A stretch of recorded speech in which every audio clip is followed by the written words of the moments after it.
And Sam Sulek, who is this fitness influencer guy, doesn't have fancy thumbnails, no fancy editing, no nothing. It's just him and a camera, and he goes to the gym every day and records what he's doing in the gym and talks, and he's kind of a bit socially awkward, but very charming. Yeah. And guys live for this guy because, again, we believe that he believes the things that he's saying. Art can happen with content as well. You know, Mr. Beast going through it at the moment because of one of the people on his team. But what? So there's can't wait. Chris Tyson, I think, or Ava Tyson. I can't remember how it works properly. I'm sure I'll get cancelled either way.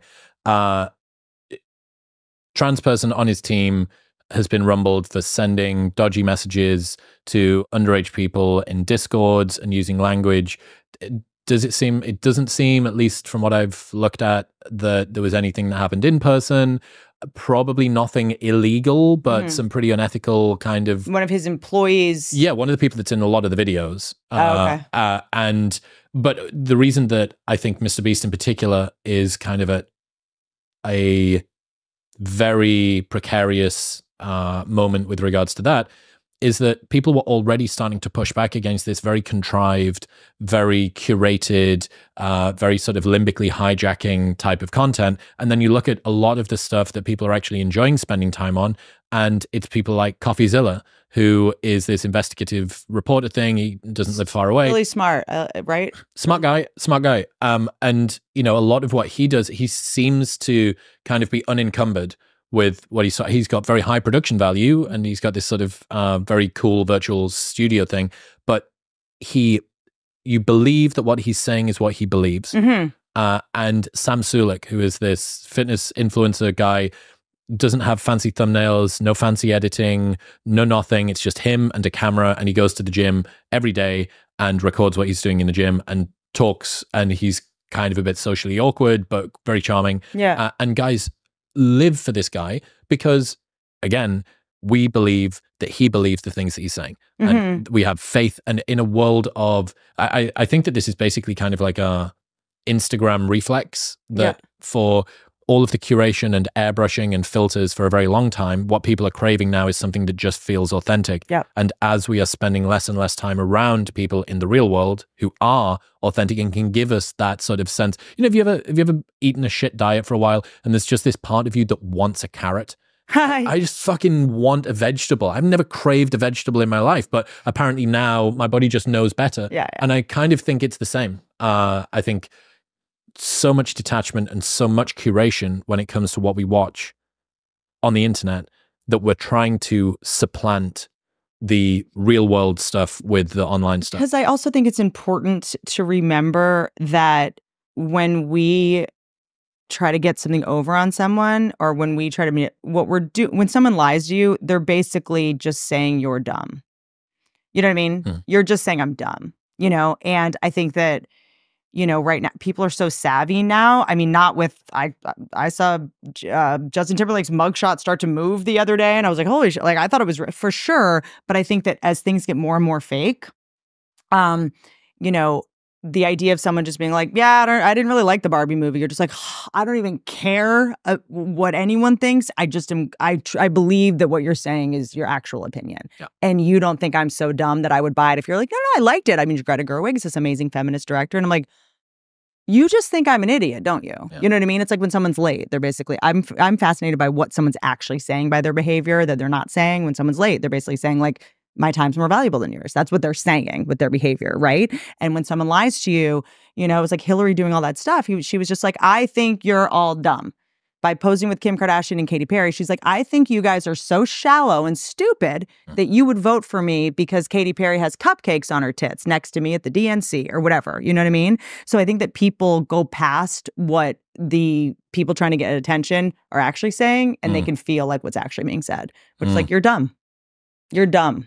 Yeah, which nobody likes to be patronized. And then I think something with Mr. Beast, I don't know if this is true, but I think it's interesting to know when you see 1 million views or something, you don't know what kind of views you're getting necessarily. You could be getting hate views. You could be getting, there's a lot of things that get, Mr. Beast could be getting people going like, oh, this is kind of weird. This is what Ellen's thing was too, where it was like Ellen was, she was doing like pranks on people and, people were being scared. And it was one of those things where you kind of, it's funny at the time, but after a while, it starts to like wear on you and you kind of have a weird feeling about someone and you're not sure why.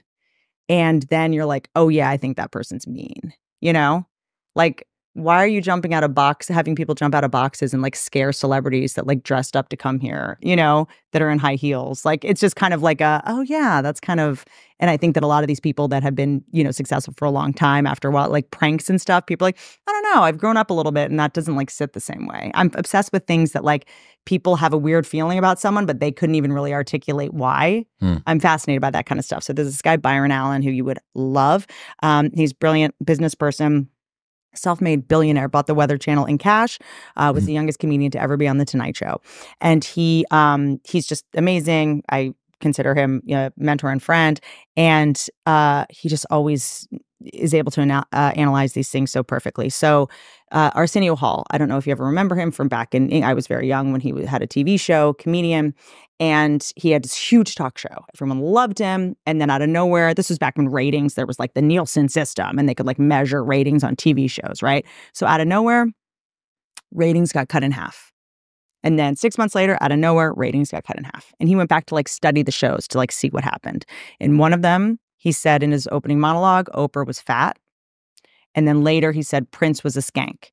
2 sentences, just 2 sentences.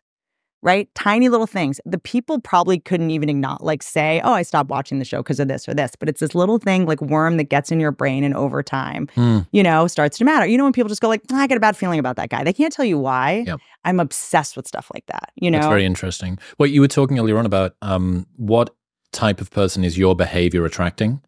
I think that's kind of the same when it comes to the things that you post online. And you don't need to be a content creator for this because everybody is accumulating some form of audience, no matter what it is that they want to do. I always think about this. So, we've done a couple of episodes recently that have moved very quickly. Did this one with Tim Kennedy, did 1 million plays in a day, did another one with Mike Baker from the CIA, did 1 million plays in a day. Tulsi Gabbard's done 1 million plays in a day.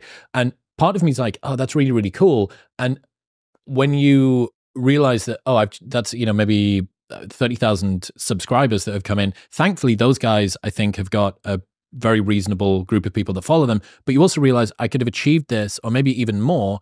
And who would have been the plays and who are the downstream who is the channel accumulating? Because there's no such thing as making somebody unsubscribe.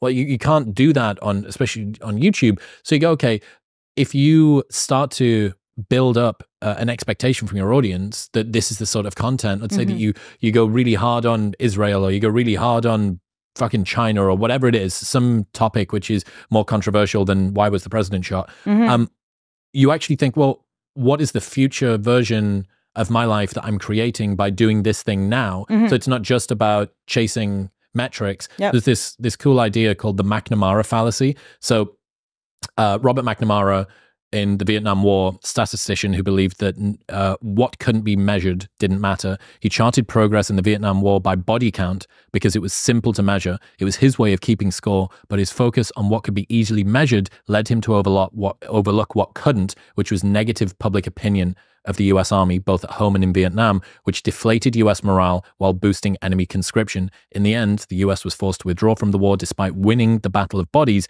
because it had lost the Battle of Hearts and Minds. Thus, the McNamara fallacy, as it came to be known, refers to our tendency to focus on the most quantifiable measures, even if doing so leaves us from our actual goals. Put simply, we try to measure what we value, but end up valuing what we can measure.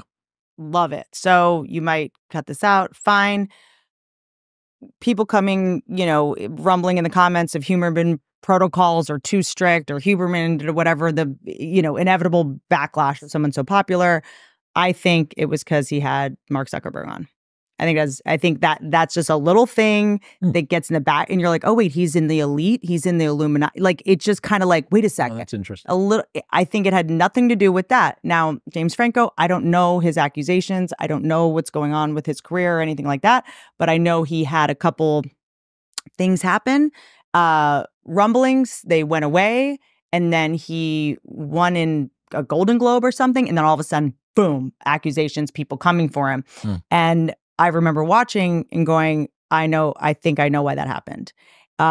His brother was in the audience, and his brother didn't want to come on stage, and he started pulling at his brother. You know what I mean? Being like, come on, come on. It was kind of like, why are you forcing your brother to do something he doesn't want to do? It was just like this weird little thing. Do you remember when Taylor Swift was doing that weird sort of celebration that somebody won an award? I think that it's that kind of mask slip moment. It really is kind of. That's it. You nailed it.